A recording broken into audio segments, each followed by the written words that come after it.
الصلاة على الأموات يرحمكم الله.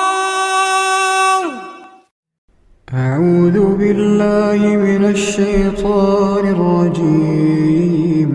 يا عبادي الذين آمنوا إن أرضي واسعة فإياي فاعبدون. كل نفس ذائقة الموت. كل نفس ذائقة الموت ثم إلينا ترجعون.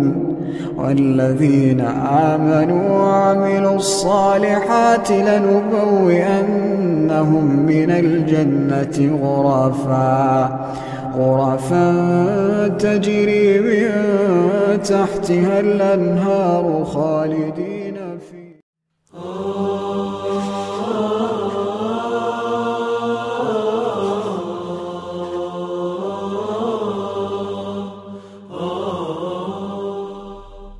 Il vient une heure pour laquelle personne ne s'attend. Dé, Eule, Maut, Morche, The Death, El Maut, tous ces mots signifient la même chose, la mort. Peu importe la langue, peu importe la couleur de peau, peu importe où tu te trouves, quand la mort arrive, plus de retour possible. Ce moment est aussi appelé El Yaqin, la certitude. L'agonisant n'a plus aucun doute sur l'existence de notre Créateur, subhanahu wa ta'ala. Cette âme, pour laquelle trop peu de gens s'inquiètent, s'apprête maintenant à quitter le corps. De quelle façon? Soit avec violence, soit avec douceur. Et cette étape sera le premier indice sur la destination finale de chacun d'entre nous. Une fois l'âme séparée du corps, deux anges se présentent aux défunts, Munkar et Nakir. Ils poseront alors 3 questions très simples. Simples, oui, mais uniquement pour les gens sincères et conformes. Pour les autres, il ne leur sera pas possible de mentir. Première question, Man Rabbuk, qui est ton Seigneur? Deuxième question, Man Nabiyuk, quel est ton prophète?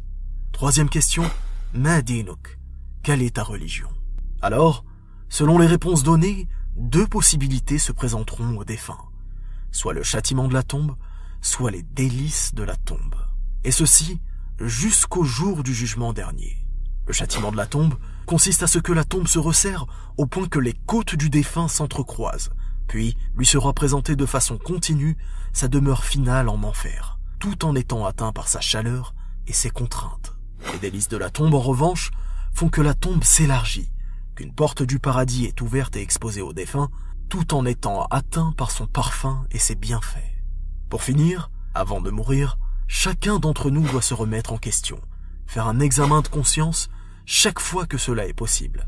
Méditer sur la création d'Allah subhanahu wa ta'ala. Méditer sur les signes évidents que notre Créateur met sous nos yeux de façon claire et limpide.